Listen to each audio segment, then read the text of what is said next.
जय हिंद।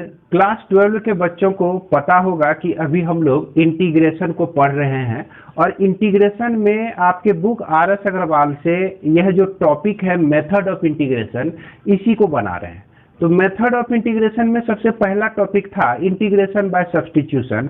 तो उसको हम लोग शुरू से अंत तक बना चुके हैं। उसमें 2 एक्सरसाइज था, दोनों एक्सरसाइज के हर एक प्रॉब्लम को पिछले वीडियो के माध्यम से सॉल्व कर चुके हैं। अब हमारा अगला टॉपिक है आपका इंटीग्रेशन बाय पार्ट।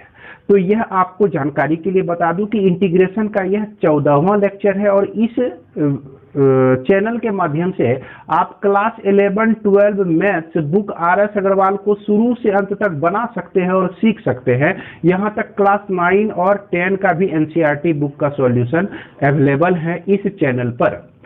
तो सबसे पहला प्रश्न ये उठता है कि इंटीग्रेशन बाय पार्ट की हमको जरूरत क्यों हुई।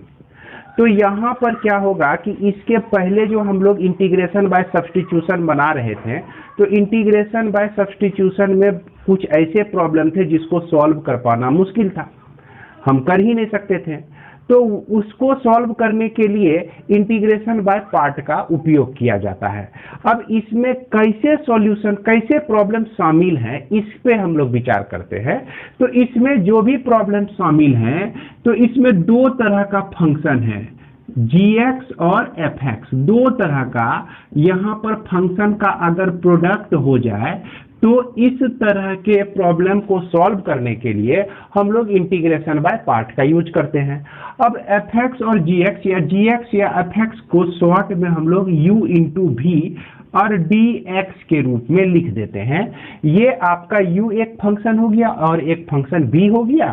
तो इस तरह से अगर 2 फंक्शन का प्रोडक्ट हो तो वहां पर हम लोग इंटीग्रेशन बाय पार्ट यूज करेंगे। लेकिन इंटीग्रेशन बाय सब्स्टिट्यूशन में भी ऐसे बहुत सारे प्रॉब्लम आपको मिले होंगे जहां पर आप इंटीग्रेशन बाय पार्ट यूज नहीं किए, इंटीग्रेशन बाय सब्स्टिट्यूशन यूज कर दिए। अब जैसे देखिए कि अगर आपको इंटीग्रेशन x साइन x पर स्क्वायर dx इस तरह का प्रॉब्लम अगर दिया रहता है, तो इसको इंटीग्रेशन बाय सब्स्टिट्यूशन मेथड से हम लोग सॉल्व कर सकते हैं। लेकिन वहीं पे अगर आपका प्रॉब्लम ऐसा कर दे x साइन x dx कर दे, तो आपको यहाँ पर इंटीग्रेशन बाय पार्ट को यूज करना है। तो इस दोनों को देखकर ये आप अब अंतर निकालिए इसमें कि आखिर ऐसा क्या बात है कि इसमें सब्स्टिट्यूशन यूज कर दिए और इसमें हम लोग इंटीग्रेशन बाय पार्ट को यूज करते हैं। तो लोग समझते हैं कि आखिर इस दोनों में क्या अंतर है। तो इसमें अंतर यही है, अभी तक सब्स्टिट्यूशन का जितना भी प्रॉब्लम बताए हैं तो बार बार ये सुन के आप लोग परेशान हो गए होंगे कि कोई भी इंटीग्रांट में एक फंक्शन होता है और फंक्शन का कोफिशिएंट जो है, गुणक जो है, उसका डेरिवेटिव होता है। क्लियर है? तो यहाँ वही हाल है, एक्स स्क्वायर है ये, तो एक्स स्क्वायर का डेरिवेटिव ये आपका एक्स है। हालांकि एक्स स्क्वायर का डेरिवेटिव जो होता है वो 2x होता है, तो 2x करना बहुत भारी बात नहीं है। 2 कर दिए, 1/2 से हम लोग 2 से डिवाइड भी कर दिए, तो 2x इसका डेरिवेटिव इसमें एग्जिस्ट करता है। तो इंटीग्रेशन बाय सब्स्टिट्यूशन हम लोग यूज करते हैं। लेकिन इसमें इस तरह का कंडीशन नहीं है, कोई भी फंक्शन को आप ढूंढिए और उसका डेरिवेटिव इसमें एग्जिस्ट नहीं कर रहा है और यहाँ पर 2 फंक्शन भी आपका शामिल है। एक प्रॉब्लम और देखते हैं, integration tan inverse x by 1 plus x का स्क्वायर dx आपका दिया गया है। तो देखिए इसमें एक फंक्शन है और इसका एक डेरिवेटिव एग्जिस्ट कर रहा है। तो इंटीग्रेशन बाय सब्स्टिट्यूशन हम लोग यहाँ पर यूज कर सकते हैं इसमें। लेकिन यही प्रॉब्लम अगर ऐसे हो जाए, tan इनवर्स x हो जाए और 1 प्लस x dx हो जाए, तो यहाँ पर हमको 2 फंक्शन मिल जाता है। कौन कौन सा फंक्शन? ये 1/1 प्लस x एक फंक्शन और यह tan इनवर्स x एक फंक्शन। और इस फंक्शन को जब हम इंटीग्रेट करना चाहेंगे तो हमको यूज करना पड़ेगा इंटीग्रेशन बाय पार्ट। तो इतने तक में आप लोग समझ गए होंगे कि इंटीग्रेशन बाय पार्ट की हमको क्यों जरूरत पड़ी। और यहाँ पर दो फंक्शन एग्जिस्ट करता है। जनरली इसमें कोई एक फंक्शन पहला फंक्शन होता है और इसके बाद यह दूसरा फंक्शन होता है। अगर u को हम लोग पहला फंक्शन मानेंगे तो v हमारा दूसरा फंक्शन हो जाएगा। अगर v को हम लोग पहला फंक्शन मानते हैं तो u हमारा दूसरा फंक्शन हो जाता है। तो यहाँ एक चीज ध्यान रखिएगा, इन दोनों में इतना दोस्ती है कि अगर ये पहला कहला जाएगा तो ये दूसरा कहलाने के लिए तैयार है। अगर ये कहेगा कि हम पहला नंबर फंक्शन है तो ये दूसरा कहलाने के लिए तैयार है, इसमें कोई डाउट नहीं है। लेकिन आपको डिसाइड करना होगा कि किस तरह से कौन सा फंक्शन पहला है और कौन सा फंक्शन दूसरा है। तो पहले दूसरे की बात तो बाद में आती है, सबसे पहले ये बात आती है कि आखिर अगर इस तरह का फंक्शन हमको दिया रहेगा, दो फंक्शन का प्रोडक्ट दिया रहेगा, इसको हम लोग इंटीग्रेट कैसे करेंगे। तो इसको इंटीग्रेट करने के लिए एक साधारण सा फॉर्मूला आपको याद रखना होगा।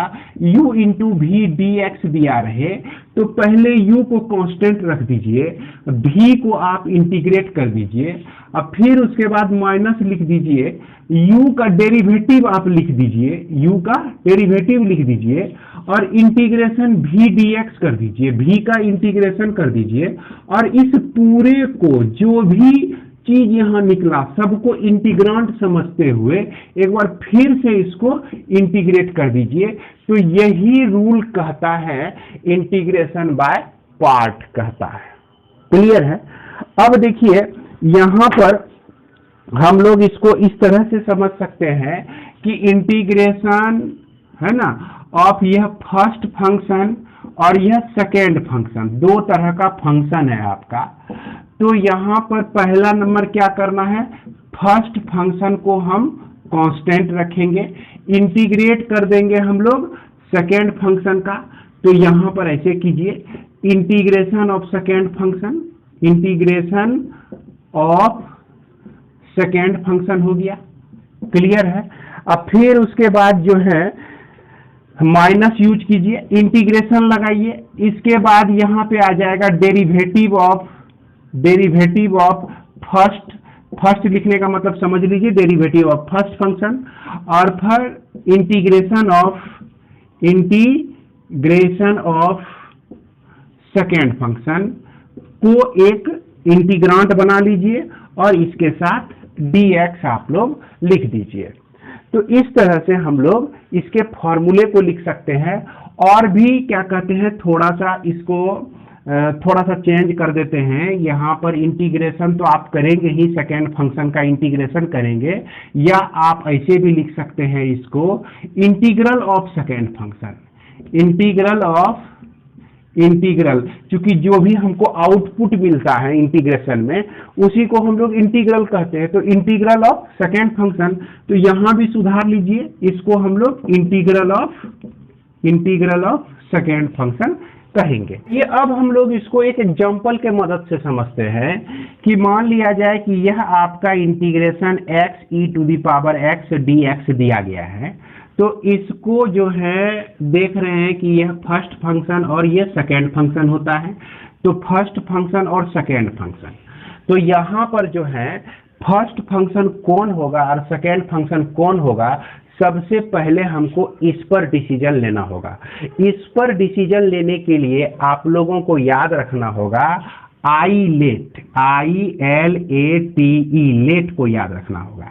यानी कि जिंदगी में कहीं भी गए हैं तो लेट हुआ है, बहुत बुरी तरह से जब लेट हुआ है तो उस मोमेंट को याद रखिए, और उस मोमेंट से रिलेटेड आपको याद रखना है ILATE।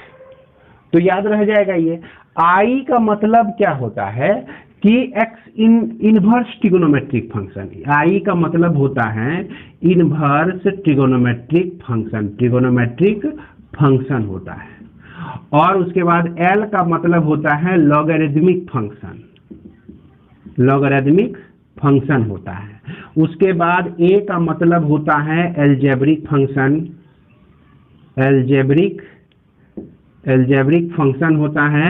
और T का मतलब होता है ट्रिगोनोमेट्रिक ट्रिगोनोमेट्रिक फंक्शन होता है, और ई का मतलब होता है एक्सपोनेंशियल फंक्शन, एक्सपोनेंशियल फंक्शन। तो ये जो भी ऑर्डर है, इस ऑर्डर में जो पहले आएगा उसको फर्स्ट फंक्शन, जो बाद में आएगा उसको सेकेंड फंक्शन कहेंगे। जैसे ये x जो है आपका अलजेब्रिक फंक्शन है, e जो है आपका एक्सपोनेंशियल फंक्शन है, तो इस दोनों में देखिए कि इसके ऑर्डर में पहले कौन आ रहा है, तो पहले a आ रहा है कि पहले e आ रहा है, तो पहले a आ रहा है बाद में e आ रहा है। तो a वाले जब फंक्शन होगा इसको हम लोग फर्स्ट फंक्शन कहेंगे और इसको हम लोग सेकेंड फंक्शन कहेंगे। अब डिसाइड हो गया फर्स्ट फंक्शन कौन है और सेकेंड फंक्शन कौन है। तो इसको डिसाइड करने के लिए आप लोग इसको याद रखिएगा। क्या याद रखिएगा? आइलेट, है ना। तो इसके बाद ये कहता है कि फर्स्ट फंक्शन लिखिए, तो हमने फर्स्ट फंक्शन लिख दिया। इंटीग्रल ऑफ सेकेंड फंक्शन, तो e to the power x का इंटीग्रेशन हो गया। अब फिर इंटीग्रेशन लिखिए डेरिवेटिव ऑफ फर्स्ट फंक्शन, तो फर्स्ट फंक्शन का डेरिवेटिव हमने लिख दिया। अब फिर integral of second function e to the power x का इंटीग्रल हमने लिख दिया, और इस पूरे का इंटीग्रेशन आपको कर देना है यहाँ पर। तो ये चीज हो गया x into e to the power x का integration e to the power x होता है इंटीग्रेशन, और यहाँ देखिए x का डेरिवेटिव 1 हो जाएगा, e to the power x का इंटीग्रल जो है e to the power x dx हो जाएगा। अब फिर यहाँ पर देखिए integration e to the power x का ही बचा, 1 तो कोई मायने ही नहीं रखता है, तो x into e to the power x minus e to the power x, e to the power x common ले लिए तो x माइनस 1 बचा आपका, और अंतिम में जो है प्लस c कर देना है आपको। आप लोग ये चीज ठीक तरह से समझ गए होंगे कि इंटीग्रेशन बाय पार्ट का उपयोग हम लोग कहाँ कहाँ करते हैं। किसी भी इंटीग्रांट में अगर कोई फंक्शन दिया रहे और फंक्शन के साथ उसका डेरिवेटिव हो, तो इंटीग्रेशन बाय सब्स्टिट्यूशन हम लोग यूज करते हैं। अगर ऐसा हो कि कोई फंक्शन है और उसका डेरिवेटिव उसमें एग्जिस्ट ही नहीं कर रहा है, तब हम लोग इंटीग्रेशन बाय पार्ट का उपयोग करते हैं। और इसमें दूसरी बात ये होती है कि कौन सा फर्स्ट फंक्शन होगा और कौन सा सेकेंड फंक्शन होगा, इसका भी डिसीजन लेना बहुत ही मायने रखता है। तो इसके लिए हमने अभी आपको बताया कि आइलेट को आप याद रखेंगे, जो फंक्शन सबसे पहले आएगा वह फर्स्ट फंक्शन होगा और जो फंक्शन बाद में आएगा वह आपका सेकेंड फंक्शन होगा। इसके बावजूद आपको एक चीज और याद रखना है कि आपको कभी कभी ऐसा इंटीग्रेशन मिल जाएगा जिसमें दो ट्रिगोनोमेट्रिक फंक्शन रहेगा, आपका ट्रिगोनोमेट्रिक फंक्शन ही रहेगा और दोनों का प्रोडक्ट होगा, और इस दोनों के लिए आपको इंटीग्रेशन बाय पार्ट का उपयोग करना होगा। तो इंटीग्रेशन बाय पार्ट ये नहीं समझिएगा कि दो तरह का फंक्शन हमको दिखेगा तभी हम कर सकते हैं। आप बहुत सारे ऐसे प्रॉब्लम है दोनों ट्रिगोनोमेट्रिक फंक्शन ही है और उसमें इंटीग्रेशन बाय पार्ट लगा देते हैं तो बड़ी आसानी से वो सॉल्व हो जाता है। तो जब दोनों ही ट्रिगोनोमेट्रिक फंक्शन हो तो ऐसे स्थिति में हम लोग किसको फर्स्ट फंक्शन माने और किसको सेकेंड फंक्शन माने। इस दोनों ट्रिगोनोमेट्रिक फंक्शन में वैसा फंक्शन जिसका इंटीग्रेशन बड़ी आसानी से हम निकाल सकते हैं उसको हम लोग सेकेंड फंक्शन मानेंगे, और उसके अलावे जो एक बच गया उसको हम लोग फर्स्ट फंक्शन मानेंगे। इसके बावजूद मान लीजिए कि इंटीग्रेशन आपका अलजेब्रिक फंक्शन ही दिया हुआ है और अलजेब्रिक फंक्शन का ही प्रोडक्ट दिया हुआ है। क्लियर है? तो दोनों अगर अलजेब्रिक फंक्शन हो तो ऐसे स्थिति में भी आप इंटीग्रेशन बाय पार्ट का उपयोग कर सकते हैं, लेकिन इसमें ध्यान क्या देना है, वैसा फंक्शन जिसको हम लोग इजीली डिफरेंशिएट कर सके। अलजेब्रिक फंक्शन में क्या होता है कि जिसको हम लोग इजीली डिफरेंशिएट कर सकेंगे तो उसको हम लोग फर्स्ट फंक्शन मानेंगे, और फिर एक जो बच गया तो वो आपका सेकेंड फंक्शन हो जाएगा। तो यहाँ पर फर्स्ट फंक्शन, सेकेंड फंक्शन और मानने में आपको मदद ये तीन बात करने वाला है। एक आइलेट का ट्रिक, और उसके बाद ट्रिगोनोमेट्रिक फंक्शन हो तो इजीली इंटीग्रेबल, इंटीग्रेबल जो भी फंक्शन होगा उसको हम लोग सेकेंड फंक्शन मानेंगे। क्या मानेंगे? जो इजीली इंटीग्रेबल होगा उसको सेकेंड मानेंगे, और जो इजीली डिफरेंशिएबल होगा, है ना, डिफरेंशिएबल होगा किसमें? यह आपका दो एल्जेब्रिक फंक्शन प्रोडक्ट में रहे तो जो इजीली डिफरेंशिएबल होगा उसको हम लोग फर्स्ट फंक्शन मानेंगे, और उस एक जो बच जाता है उसको हम लोग सेकंड फंक्शन मानेंगे।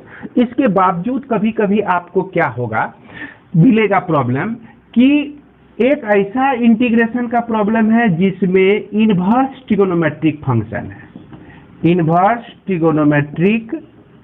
ट्रिगोनोमेट्रिक फंक्शन आपका दिया गया है इंटीग्रांट के रूप में। यहाँ पर इसके अलावे आपको ऐसा भी हो सकता है सिर्फ लॉगरिदमिक फंक्शन आपका दिया रहेगा, किसके? इंटीग्रांट में दिया रहेगा। क्लियर है? और उस स्थिति में आपको इंटीग्रेशन करना हो तो याद रखिए, सबसे पहली बात याद रखिए कि अगर इनवर्स ट्रिगोनोमेट्रिक फंक्शन दिया गया है या लॉगरिदमिक फंक्शन दिया गया है तो इसमें हम लोग इंटीग्रेशन बाय पार्ट का उपयोग करते हैं। और इंटीग्रेशन बाय पार्ट का उपयोग जब करेंगे तो इसमें हम लोग को क्या करना है, एक से दोनों को मल्टीप्लाई कर दीजिए। जैसे यहाँ इनवर्स ट्रिगोनोमेट्रिक फंक्शन सिर्फ दिया गया है, 1 से इसको मल्टीप्लाई कर दीजिए और 1 से इसको भी मल्टीप्लाई कर दीजिए। क्लियर है? तो ये इंटीग्रेशन में किसी तरह का फर्क नहीं पड़ा। अब यहाँ पे क्या करना है कि इनवर्स ट्रिगोनोमेट्रिक फंक्शन को फर्स्ट फंक्शन मानना है और 1 को हम लोग को सेकेंड फंक्शन मानना है। उसी तरह से लॉगरिथमिक फंक्शन अगर इंटीग्रांट में सिर्फ लॉगरिथमिक फंक्शन दिया रहे तो लॉगरिथमिक फंक्शन को फर्स्ट फंक्शन मानना है और 1 को हमको सेकेंड फंक्शन मानना है। तो इसको याद रखिएगा, इसको हम लोग फर्स्ट मानेंगे और 1 को हम लोग सेकेंड फंक्शन मानेंगे, और इसको हम लोग फर्स्ट फंक्शन मानेंगे और 1 को हम लोग सेकेंड फंक्शन मानेंगे। तो इतनी सी जानकारी इसमें बेसिक जानकारी के रूप में आप लोगों को निश्चित रूप से होनी चाहिए। अब हम लोग जो है कुछ प्रॉब्लम बनाते हैं। तो कुछ प्रॉब्लम में जैसा कि आप देख सकते हैं कि यह आपका एक्सरसाइज 2C का क्वेश्चन नंबर 2 और 6 हमने बोर्ड पर लिखा है। हालांकि क्वेश्चन नंबर 1 तो अभी कुछ देर पहले आप लोगों को हमने इसी सेक्शन में, इसी वीडियो में हमने बताया आप लोगों को। जब भी आपको कोई भी प्रॉब्लम दिया रहे, इंटीग्रेशन का कोई भी प्रॉब्लम दिया रहे, तो सबसे पहला तो प्रयास यही होना चाहिए कि डायरेक्ट फार्मूला पर यह सेपरेट हो सकता है कि नहीं, जैसा कि पहला एक्सरसाइज में बनाए। फिर दूसरे तरह से हम लोग इस तरह से सोच सकते हैं कि यह इंटीग्रेशन बाय सब्स्टिट्यूशन का तो प्रॉब्लम नहीं है, तो इंटीग्रेशन बाय सब्स्टिट्यूशन का प्रॉब्लम अगर नहीं होता है, अगर इसमें एक फंक्शन और इसका डेरिवेटिव एग्जिस्ट नहीं करता है, तब यह इंटीग्रेशन बाय पार्ट का प्रॉब्लम होगा। और इंटीग्रेशन बाय पार्ट का क्या कंडीशन है? 2 तरह का फंक्शन इसमें एग्जिस्ट करना चाहिए। जैसे एक यह x आपका एल्जेब्रिक हो गया और cos x आपका ट्रिगोनोमेट्रिक हो गया। तो 2 तरह का फंक्शन है और कहीं भी किसी एक फंक्शन का डेरिवेटिव का जो कोफिशिएंट है उसमें मौजूद नहीं है, गुणक के रूप में उसका डेरिवेटिव मौजूद नहीं है उसमें। तो अब तो बच जाता है आपका इंटीग्रेशन बाय पार्ट ही। तो इंटीग्रेशन बाय पार्ट के किसी भी प्रॉब्लम में सबसे पहला काम क्या करना होता है कि हमको कौन सा फर्स्ट फंक्शन है, कौन सा सेकेंड फंक्शन है, इसका डिसीजन लेना पड़ता है। तो इसको डिसीजन लेने के लिए हमारे पास आई लेट है ना, इसमें से जो पहले आता है वो फर्स्ट फंक्शन और जो बाद में आता है उसको सेकेंड फंक्शन।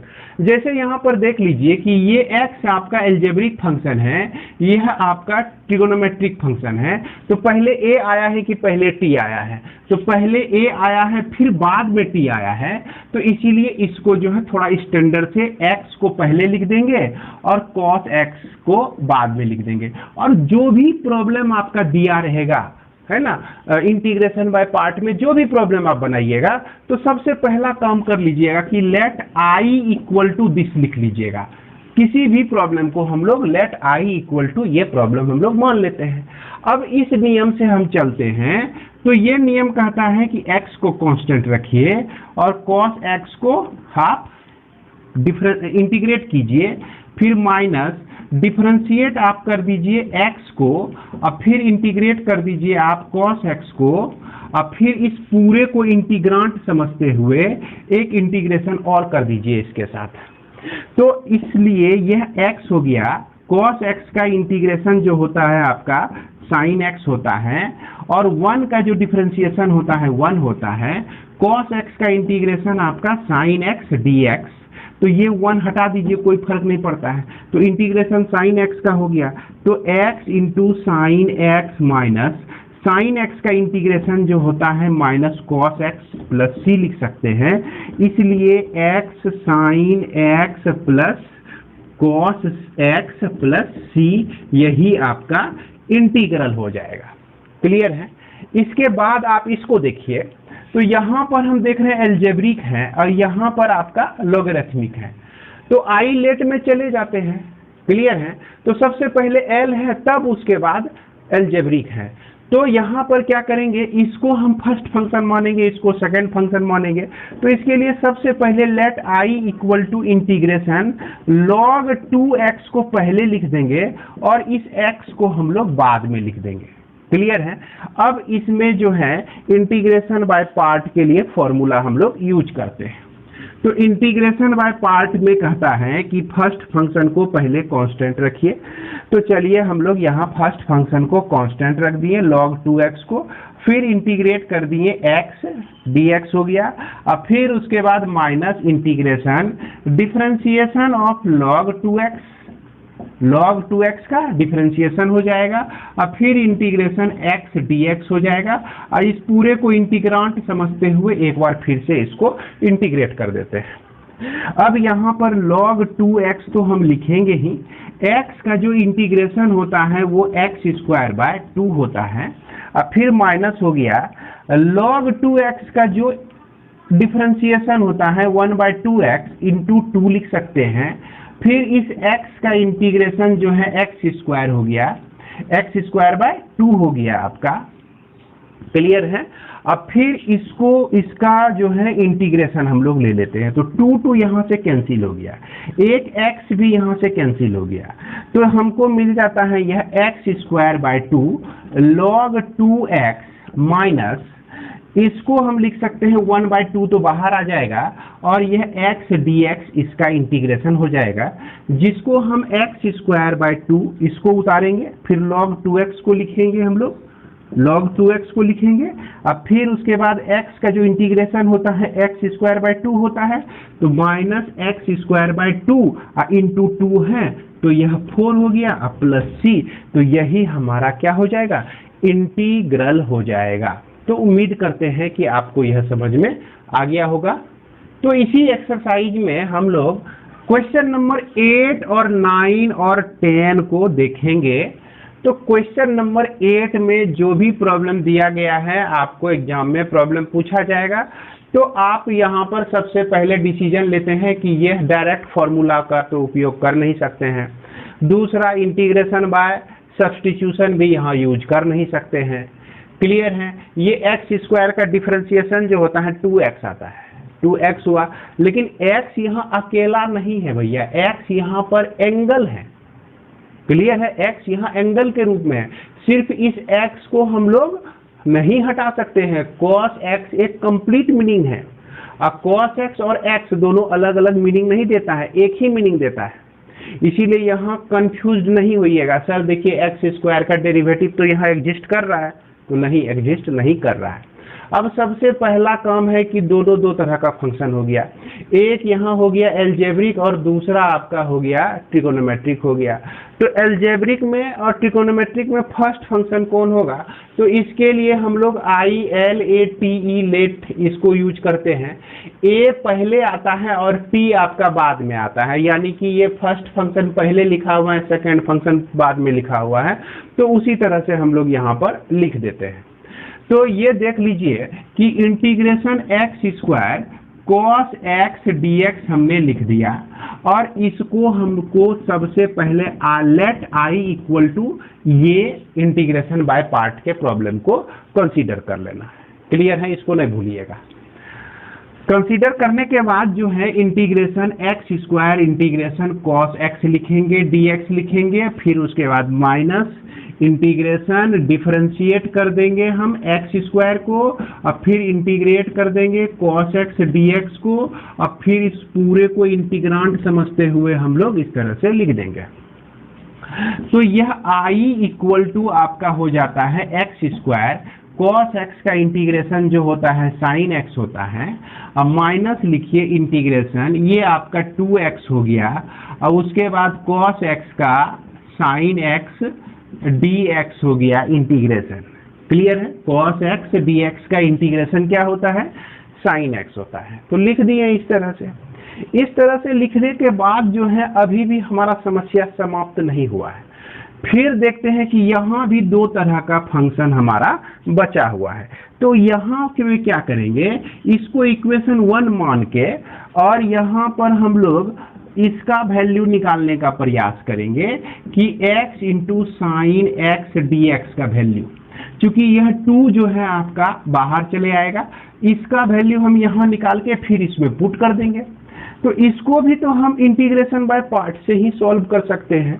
ये देखिए इसमें क्या हो गया, x आपका पहला फंक्शन इंटीग्रेशन हो गया साइन एक्स डी एक्स का माइनस, अब डेरिवेटिव ऑफ x यहाँ क्या होगा, डेरिवेटिव ऑफ x होगा ना, इसका वैल्यू तो 1 निकलेगा। तो चलिए इसको काहेल ढोएंगे 1 लिख देते हैं। अब फिर उसके बाद साइन x का इंटीग्रेशन लिखाएगा, तो साइन एक्स डी एक्स लिखा जाएगा, और साइन एक्स का इंटीग्रेशन जो होता है माइनस कॉस एक्स होता है, और यह आपका dx हो गया। तो चलिए इसको लिख लेते हैं, यहाँ पर minus x into cos x हो गया, और ये माइनस मिलके प्लस हो गया इंटीग्रेशन कॉस एक्स dx बच गया आपका, तो minus x cos x plus sine x plus सी।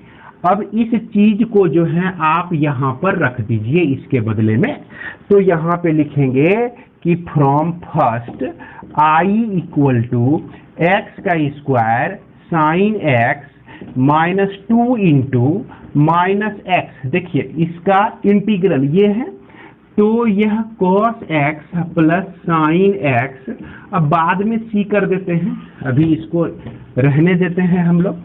तो इसको आप लिख सकते हैं x square sine x plus 2x cos x minus 2 sign x plus c लिख सकते हैं।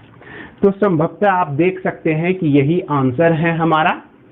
अब इसके बाद हम लोग क्वेश्चन नंबर 9 को देखते हैं। तो 9 में जग जाहिर है भैया, ये ट्रिगोनोमेट्रिक फंक्शन, ये एल्जेब्रिक फंक्शन है, और ये आपका ट्रिगोनोमेट्रिक फंक्शन है, ये एल्जेब्रिक फंक्शन है। तो एल्जेब्रिक फंक्शन जो होगा फर्स्ट फंक्शन हो जाएगा, और ट्रिगोनोमेट्रिक फंक्शन जो हो जाएगा सेकेंड फंक्शन हो जाएगा। तो सबसे पहला काम क्या करना है, let I integration x sine square x d x हम लोग लिख देते हैं। लिख दिए, और लिख दिए तब इसमें इंटीग्रेशन बाय पार्ट ही लगाना है, ये भी हम डिसाइड कर लिए। कैसे कैसे डिसाइड करते हैं, डायरेक्ट फार्मूला से ये हल नहीं हो सकता है, तो वो गया पहला जो एक्सरसाइज हम लोग बनाए थे। और फिर उसके बाद इंटीग्रेशन बाय सब्स्टिट्यूशन भी इसमें यूज नहीं कर सकते हैं, नहीं कर सकते हैं। कहीं कोई अंग दिख ही नहीं रहा है जिसका डेरिवेटिव इसमें एग्जिस्ट करे, तो वो भी गया।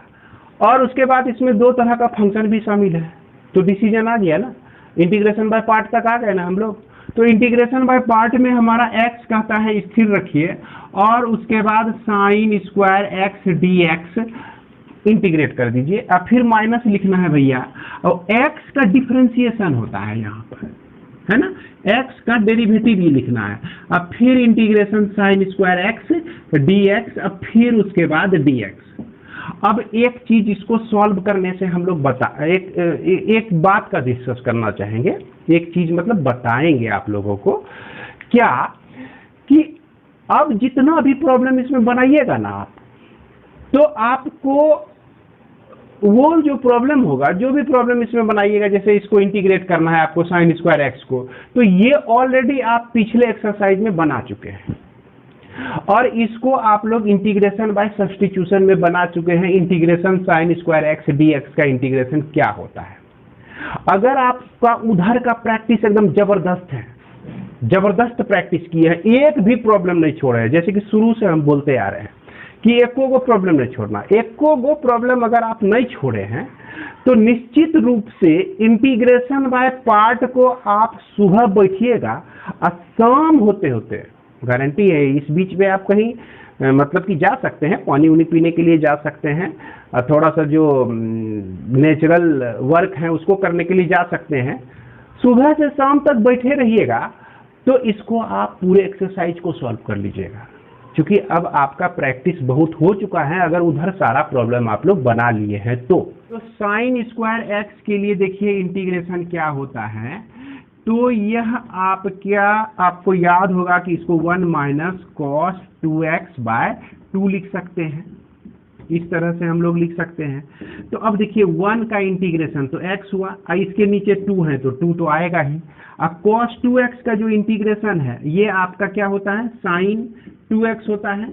तो साइन 2x बाई 2 और ये 2 पहले से मौजूद है यहाँ पे तो इंटू 2 हो गया। तो इस तरह से x by 2 minus sine 2x by 4 किसका इंटीग्रेशन निकल गया, यह साइन स्क्वायर x का इंटीग्रेशन आपका निकल गया। तो इसको क्या करना है कि आप चाहें तो इसके नीचे सॉल्व करके डायरेक्ट यहाँ भी वैल्यू रख सकते हैं, या नहीं तो इसी को आगे स्टेप बढ़ाते जाएंगे और सॉल्व हम लोग करते जाएंगे। तो ये आपका हो गया x by 2 minus sine 2x by 4 हो गया। उसके बाद माइनस देखिए इसका इंटीग्रेशन 1 होगा, इसका इंटीग्रेशन अभी तुरंत निकाले हैं जो कि x by 2 minus sine 2x by 4 यह dx हो गया। क्लियर है। अब इसके बाद जो है हम इस पार्ट को इंटीग्रेट करेंगे तो यह तो आपका एक्स स्क्वायर बाय 2 हो गया, minus x sine 2x by 4 हो गया, यह माइनस x का इंटीग्रेशन एक्स स्क्वायर बाय 2 होता है और 2 पहले से यहाँ मौजूद है, और यहाँ माइनस प्लस साइन 2x का इंटीग्रेशन cos 2x होता है, और इसके बाद बाई 2 होगा, 4 इसमें पहले से मौजूद है, अब प्लस c लिख देंगे। अब इसको थोड़ा इज्जत से लिख देना है, x square by 2 minus 1 by 4 x sine 2x लिख देना है, और फिर इसके बाद माइनस एक्स स्क्वायर बाय 4 लिख देना है, और फिर यहाँ पर minus cos 2x by 8 plus c, और ये दोनों मिलकर क्या हो जाएगा, एक्स स्क्वायर बाय 4 हो जाएगा, minus 1 by 4 x sine 2x बच जाएगा, minus cos 2x by 8 plus c, यही इसका इंटीग्रल हो जाएगा। आंसर भी देख लेते हैं हम लोग, x square by 4 minus 1 by 4 x sine 2x minus 1 by 8 cos 2x plus c, यही हो जाता है। क्लियर है। इसके बाद देख लीजिए इसमें भी कोई दिक्कत नहीं है, इस तरह में क्या हो जाएगा, x आपका फर्स्ट फंक्शन होगा और टेन स्क्वायर जो होगा dx ये आपका सेकेंड फंक्शन हो जाएगा, और फिर माइनस लिखेंगे 1 का डिफरेंशिएशन x का डिफरेंशिएशन 1 होता है, और टेन स्क्वायर x का इंटीग्रेशन अभी निकाल लेंगे और जो होगा भैया उसी को हम लोग लिख देंगे। तो टेन स्क्वायर x को इंटीग्रेट करना आप लोग सीखे हुए हैं, देखिए झूठ नहीं बोलिएगा, बिल्कुल सीखे हुए हैं। टेन स्क्वायर x को इंटीग्रेट करने के लिए हम लोग लिखते हैं सेक स्क्वायर x माइनस 1 लिखते हैं, क्या लिखते हैं, सेक स्क्वायर x माइनस 1 लिखते हैं। तो इसको हम जैसे सेक स्क्वायर x माइनस 1 लिखेंगे, इसको लिखेंगे तो सेक स्क्वायर x का इंटीग्रेशन जो होता है 10x होता है, और 1 का इंटीग्रेशन माइनस x होता है। अब काहे उतना दिमाग लगाएंगे, डायरेक्ट हम लोग इतना प्रैक्टिस कर लिए हैं कि याद तो हो ही गया होगा। तो इसको हम लोग लिख सकते हैं x into 10x minus x लिख सकते हैं, minus integration 10x minus x dx लिख सकते हैं। अब यह x 10x हो जाएगा, अब माइनस x का स्क्वायर हो जाएगा, बीच में माइनस है, 10x का इंटीग्रेशन जो होता है लॉग मॉड सेक x होता है, अगर cos लिखेंगे तो इधर माइनस आ जाएगा तो ये प्लस हो जाएगा, तो सेक लिखे हुए हैं तो लॉग सेक x हो जाएगा, अब माइनस x है तो -x²/2, ये माइनस मिलके यहाँ प्लस हो जाता है और यह प्लस c हो गया। आप देख लेते हैं यही आंसर है कि कुछ और आंसर है। x tan x अब प्लस में है तो चलिए यहाँ cos अगर करेंगे तो ये प्लस हो जाएगा, तो x tan x लिखा यह, अब plus log mod cos x लिख दिया। अब फिर उसके बाद इसने लिखा x²/2, देखिए इस दोनों को जब सॉल्व कीजिएगा तो -x²/2 आएगा, अब प्लस c हो जाएगा। तो इस तरह से हम लोग क्वेश्चन नंबर 1 से लेकर 10 तक, अगर इस वीडियो को देख रहे हैं तो इस वीडियो के माध्यम से आप लोगों का होमवर्क है कि इंटीग्रेशन बाय पार्ट का जो एक्सरसाइज है बुक RS अग्रवाल में आपका 2C, उसमें क्वेश्चन नंबर 1 से लेकर 10 तक के प्रॉब्लम को आप लोग सॉल्व कर चुके हैं, या कुछ अगर बच जाता है, क्योंकि 2-4 प्रॉब्लम तो हम बताए नहीं, तो उसको आप ईमानदारी से बना लीजिएगा। ये नहीं सोचिएगा आप सर बताएंगे तभी बनाएंगे। जब तक आप अपने से 10 प्रॉब्लम डेली, 15 प्रॉब्लम डेली नहीं बनाते हैं, मतलब टीचर और स्टूडेंट का प्रॉब्लम बनाने का रेशियो 1:10 होना चाहिए। अगर टीचर आपको एक प्रॉब्लम बताते हैं तो आप 10 प्रॉब्लम बना के दिखाइए। क्लियर है? या नहीं तो बहुत इंटेलिजेंट के लिए हो गया। अब थोड़ा मोड़ा एवरेज है तो कम से कम 2:10 होना चाहिए। 2 प्रॉब्लम बता दिए आपको तो 10 प्रॉब्लम आप खुद बना लीजिए। मतलब अगर आप बहुत डल है, मतलब एवरेज से थोड़ा सा कम है, तो 5 प्रॉब्लम टीचर बनाए तो आप 10 प्रॉब्लम बनाए। अगर बिल्कुल बर्बाद है, आप अपनी 11-12 को बर्बाद करना चाहते हैं, तो इसके बारे में अब सुन लीजिए आप लोग। तो टीचर 10 प्रॉब्लम बताए तो बच्चा भी 10 प्रॉब्लम बनाए, टीचर 1 प्रॉब्लम बताए तो बच्चे भी 1 ही प्रॉब्लम बताए। तो वैसे बच्चे का जो है कोई फ्यूचर नहीं है मैथमेटिक्स में, वैसे बच्चे को मैथमेटिक्स जो है छोड़ देना चाहिए मेरे ख्याल से। तो इसी के साथ जो है इस वीडियो को मैं विराम देता हूं। अगर मेरी बात थोड़ी मोड़ी खराब लगती होगी तो हमें माफ करेंगे और आप खुश रहेंगे। इसी के साथ अब इस वीडियो को मैं विराम देता हूं। मिलते हैं हम लोग अगले वीडियो में। जय हिंद।